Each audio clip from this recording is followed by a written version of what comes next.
Hey everybody, this is Melissa from Living a Creative Life, and I have a really special treat today. I have an interview with Tara Gentile, and I first encountered you, Tara, I think it was when we were both in Third Tribe, which I'm not currently a member of, but I remember encountering you there, and then I did a guest post for your blog, Scouty Girl, and then I proceeded to watch over the next year or so as your business went through a multitude of transformations and just took off. And you have been just such an inspiration to me. And one of the things that I have really loved watching is how your areas of focus, frequently the conversation that you're having is a conversation that is just of huge importance to me and is something that, I was in the process of thinking about. So awesome. Yeah, really, really cool. And it was really fun. I got to meet Tara in person last summer, which was really awesome. And I also got to interview her for artempowers.me, which is the JV membership site that I run with Corey Huff for artists to deprogram the starving artist mindset and really learn how to thrive with and from your art. So you have such a similar world view as mine, Tara, and I was just reviewing your ebook, The Art of Earning, which is just so smack on. And what I'm very excited about right now is how you are taking the message in that ebook and bringing it to the 3D. You have a day-long event, The Art of Earning Live, that's coming up very soon, and virtual tickets available for that as well, which I'm very excited about attending. But I wanted to start by talking about a story, something that happened to me recently, and then get your response to that and have a little bit of a conversation around it. So the other night, I was over at my parents' house for dinner, and I've made my living from my art as an artist for a long time, many, many years now. But until the past couple of years, I was pretty much just kind of in the, as long as I make enough to get by, I'm okay, kind of a mindset. And it was really in the past couple of years that I decided, wait a second, I don't want to scrape by. I want to do really well. I want to earn a lot of money, not because I'm greedy, not because I want to transform into a captain of industry and, I don't know, pollute the world or something, but because I want to change the world. Because I realized that when I have more resources at my disposal, I can do more, right? Mm-hmm. Well, my parents have reacted a little bit, a little strangely. So I was at dinner the other night, and a conversation was happening about earning money and finding clients who have money to pay, et cetera, et cetera. Anyway, to cut to the chase, my mom's reaction was something to the effect of implying that by earning money or by going after clients who actually have the money to pay well, that I would therefore be, I don't know, doing bad things in the world, or not affecting good change, that somehow that was bad, somehow that was greedy, somehow that was letting go of the people who might need my services or benefit from my services who don't have a lot of money, right? Mm-hmm. And at the time, I was so just triggered by that interaction that I didn't have a very good response to her. And it was only later that I was thinking about it and that, really able to sit down and look at the reasons why I want to make money from what I'm doing. And as I said, the more money that I make, the more resources that I have at my disposal, the more I can help the world. The more I can help people who don't have money, either by giving money or by offering services that they can afford or whatever, without, killing myself, right? So and I know that this is a real core piece of the conversation that you are having with the art of earning. So I just wanted to get your response to that. Yeah, so many things. But so first, I have a question for you before I go off on some diatribe about what I think about that. But first, did she did she react that way specifically because you are an artist, or because you have this kind of like higher level, more creative vision of what you do? Or would that have been her reaction regardless? That I think would have been her reaction regardless. I think she's stuck in the mindset, or I mean, I apologize to my mom if she's watching this, if I'm putting words in your mouth, Mom, but I think that it felt to me like she was coming from the mindset that rich people can't also be doing really good transformative things. Or if you actually, the initial impetus to the conversation was that my mom's doctor opened up a boutique practice where she didn't just take insurance anymore. You had to pay a monthly charge in order to, you have to be rich. Yeah. So basically her doctor made the decision to cater to the very, very rich, which was really distressing understandably so, to my mom, who is not among the very, very rich and could no longer afford to go to this doctor. So, and I was talking about that I want to, that actually, catering to the very, very rich is an effective business technique if you want to make money, right? If you want to make money, it's good to go after people who have money, right?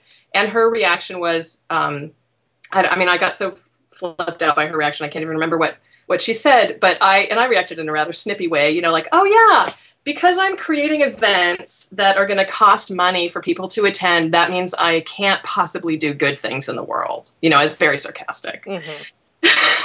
Yes, I understand the sarcastic reaction. So first, can I say there are many, many different levels between just getting by, which there are many levels of just getting by too, because there's plenty of people who make six figures who think they're just getting by, as well as people who make less than $20,000 a year. There's also people who make $20,000 a year who think they're doing pretty well and are very happy with the way they live. But there's many different levels between just getting by and very, very rich, or very, very, very, very rich, right? There's the lower 50%, there's the top 1%, and then there's all this in between. And I think that to lump anyone who makes, let's say, over $80,000 a year into one category of very, very rich people who hoard wealth in some way is a pretty negative us versus them type of paradigm. And so to set up the scenario like that to begin with, which I think is how most of us set the scenario up. I'm not coming down on your mom at all. That's very much how I set it up for myself 3 or 4 years ago. And I think you've probably been someplace like that too, where exactly. We all have.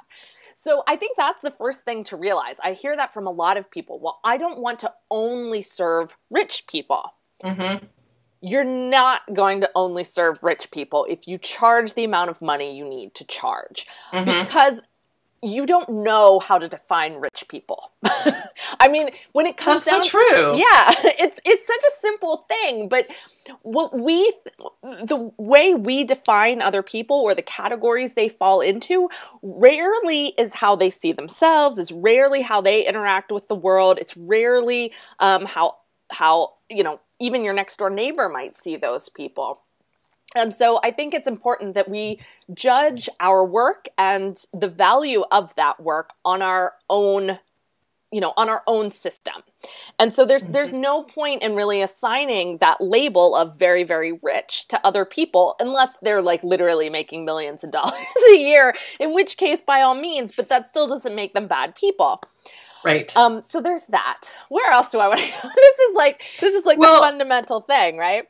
Yeah. Well, the thing that struck me most was that clearly the issue was there was a belief system that by focusing on making money, that somehow that was going to turn me into a greedy, bad person who wasn't doing good things in the world, when in fact my top core value in the world is making a difference. Yes. So it's really highly, highly unlikely that Melissa decides, you know what, I'm sick of scraping by. I actually want to be paid well for what I do. and for the transformation that I affect in the world, right? Mm-hmm. It's highly, highly unlikely that that decision is going to instantaneously transform me into a greedy capitalist pig, right? Exactly. And I say exactly that in the Art of Earning, the book. It's like, we think that overnight we're going to turn into someone greedy if we raise our rates. Not going to happen. You have lived your whole life not being greedy. It's not going to happen because of one decision that you make to go from subsistence to thriving. Right. Not going to happen. Or from subsistence to being able to sustain yourself even. I had something else. Okay, so yes. So you said Melissa's number one value is making a difference. That's really what you're going after. And so you need to charge what you need to charge to be able to allow you to make the biggest difference or the most impact or even just the specific impact that you want to make. You can't fund that work, and you can't even allow enough inspiration to come to you if you're not first meeting your needs. Exactly. And I actually believe that we need to put a lot more we need to put a lot of what we think are wants into the needs category, because you and I both have different needs. I may have certain comfort needs that you don't have, and you may have certain comfort needs that I don't have, but they don't make them any less needs for us. And so we think that just because everyone doesn't share it, or it doesn't fall under, food, shelter, and air, that it's not a need, but it is, and so if it's important to me that I have a car, that's not a desire, that's a need. If it's important to me that I can treat myself to nice coffees, I can feel like I can put that in the needs category. I can put that in my budget. It's just that then, I have to make decisions about what I'm going to earn to sustain that, as opposed to the reverse. It's not about cutting out, it's about adding and then figuring out what it takes to earn that. I feel like I'm going all over the place here. So, so the kind of concept that has come out of the Art of Earning and just watching people work with this and watching the entrepreneurs that I have such access to, is that this idea that I'm calling the you economy, where we are building businesses that are other focused, that are you focused. So my business is focused on you. And so your value of making a difference, of course, falls right into that you economy. 5 years ago, or 10 years ago, or even 18 months ago, and still to this day, of course, there's this other paradigm. There's this economic paradigm that got us to this place where we are now, which I will, just for the sake of fun, call it the them economy. And the them economy doesn't have values like making a difference or serving customers or helping them make healthier relationships or healthier food choices. Their core value is making a profit, penny by penny, percentage point by percentage point. And so your mom and all of us who have had this programming assume that is the measure of business, and that's the measure of making money, or putting even a priority on making money. But when it comes down to it, that's not how you and I, and probably the people watching this interview, relate to their business. They relate to their business in a very other-centered way, and so or other-focused way. So if that's your top priority, making money becomes a tool for enacting those values. And therefore, it's your job and your responsibility to earn what you need to earn to fulfill those values to their full extent. And exactly. So, and so right there, you can tear down that greedy kind of paradigm, that give me, a bigger piece of the pie kind of paradigm, and fall more into, I'm doing this to serve you. This is my opportunity to be of service to you, to make a better life for you, to make you richer in addition to myself. Absolutely. It makes me think of how many times did I give away something, or not necessarily for free, but give it for much less than the true value of that thing, whether it's a piece of art or a service that I was providing or something. And later realize that I was actually subsidizing somebody else by, I was essentially making a choice without consciously making the choice to treat this person as a charity. Well, I like to give money to charity, but if I'm going to give money to charity, I want to make the decision of where that money goes. I don't want to do it by default because I'm trying to, be a bleeding heart and help everybody and open a vein and, here, take everything you can from me, know. Yeah. Well, and which is something that you touch on in the Art of Earning ebook as well. Yeah. And, the other thing about that, or the flip side of that too, is that when we don't value our own work, others don't value our work. Right. And so they get less from it than they would if they would have paid a fair rate. That is so true. Yes. And you know where that really has come home for me is with my artwork. I have most of the art that clients own, the handmade art, as opposed to prints that I resell or whatever, prints of my work. The work that I've made by hand for clients has been almost always on a commission basis. And I learned many years ago, thankfully, that the value of the work was actually in the eyes of the person who was paying the bill. So for many, many times, I would give a price quote to a client coming from a place of, gee, I think this is going to take me X amount of time and I'd like to make Y amount of dollars per hour or whatever. I didn't tell the client that. I just gave them a lump sum, right? And then the piece took me, a fifth or something, the amount of time that I anticipated. And many times I have thought, oh, gee, I should call the person up and tell them it's going to be less money. And thankfully, I've gotten really smart about that and realized, no, that's really stupid. These people or this client decided that this piece of art that I was creating for them was something that they really wanted, and it was worth this amount of money that they have agreed to pay me for it. And they don't care whether it takes me 15 years, 15 days, 15 hours, or 15 minutes. They don't care. Yeah. They want the final product. They want the benefit that it's going to give them, the feeling that it's going to give them. They want to have it on their wall or on their shelf or wherever. And how, then that is what allowed me to start raising my rates in my head, for calculating how to bid on a later commission. Oh, okay. Well, there are people in the world who value my work at this rate, right? At this amount. Therefore, that's what it's worth. And yeah, are there lots of people who are not willing to spend that? Absolutely. But they're not my ideal client, right? Exactly. So yeah, so the value of your work really has nothing to do with you and the time or the effort or the lack thereof that you put into it. Value is the sum total of all, or financial value of your work is the sum total of all the other types of value that there is for the client or for the customer buying it. So it could be emotional value. It could be intellectual value. It could be value in the form of convenience or ease. It could be value in the form of memory or relationship and connection or meaning. There's all different kinds of value.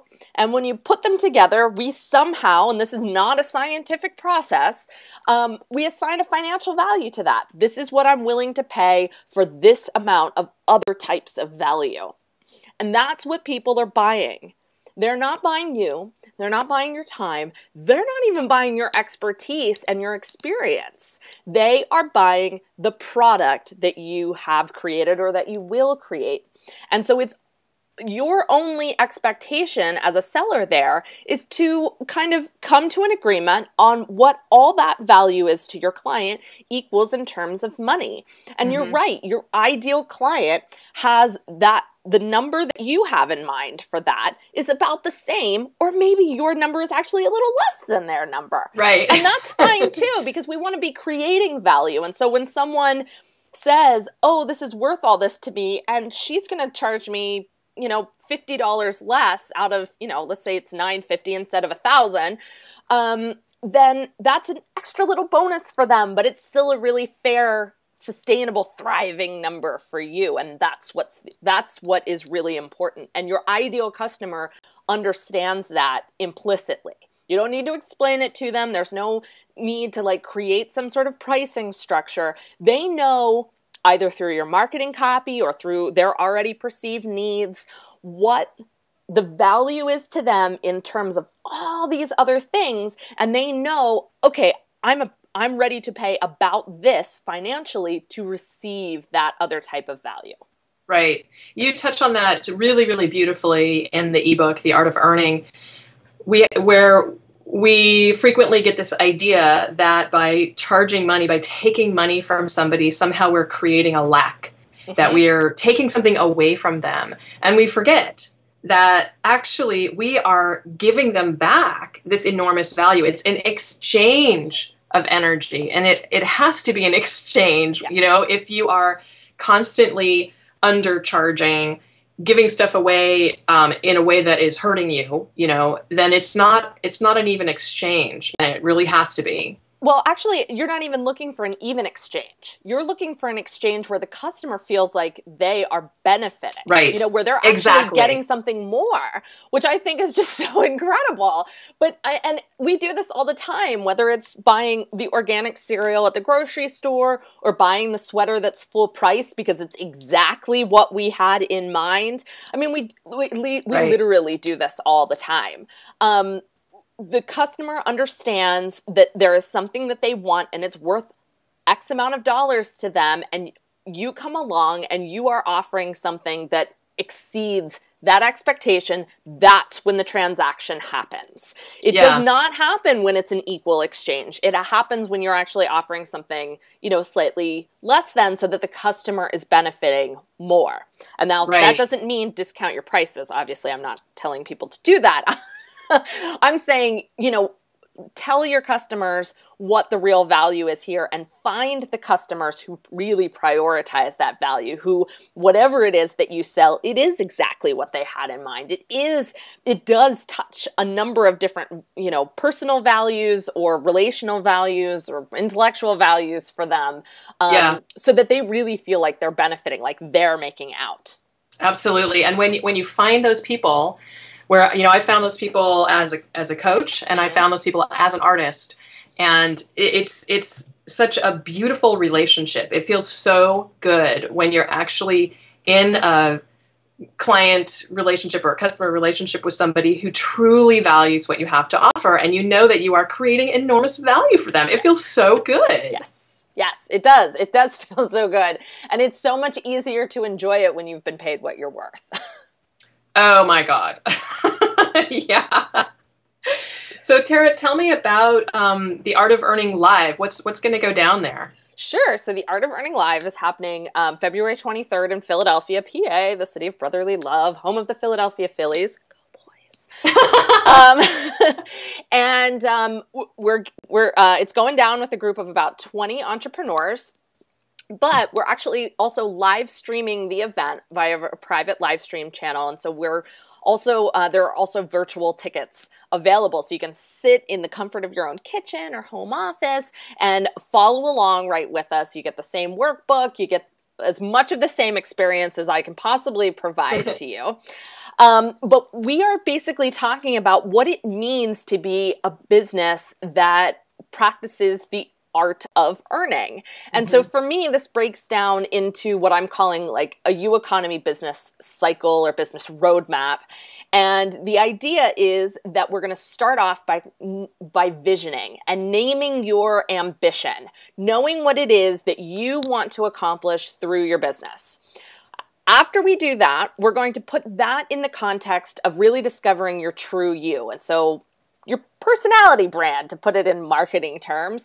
We want to know what it is about you that makes you unique, what your personal genius is, why you're uniquely skilled to bring this ambition to reality, because that's what really makes your business sticky.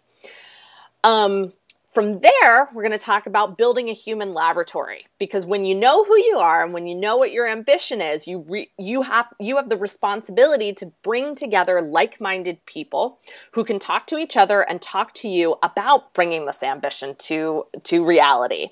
And then finally, that human laboratory is going to help you with critical selling. And critical selling is all about seeing the sales process, seeing the product and the service development process as a learning process. So it's not just about putting something on the market and hoping it sells. It's about going through a process of really understanding what is going to serve your clients, what's going to serve your customers, what's going to tick off those need boxes, those want boxes, those value boxes, and then kind of evolving it and crafting it over time so that it's serving you and your business in the best way possible. That sounds awesome. Yeah, I think so. I'm in the process right now of getting survey feedback and phone feedback from my customers and fans and followers. And oh my God, is it an informative process? Truly, truly. It really helps to have a roadmap when you're building a business to know, like, oh, okay, that's a good direction to go. Yes, indeed you do. Well, awesome. What a fantastic event that sounds like it's going to be. And I'm really, really excited to have a virtual ticket. Yay. And is there anything else that you wanted to share? I don't think so. Just that I would love for people to come virtually, clothing optional. Yeah, that's right. That's what we're saying. It's clothing optional. You can see me, but I can't see you. How many other business events do you get to go to that are clothing optional? You know, if you think about it.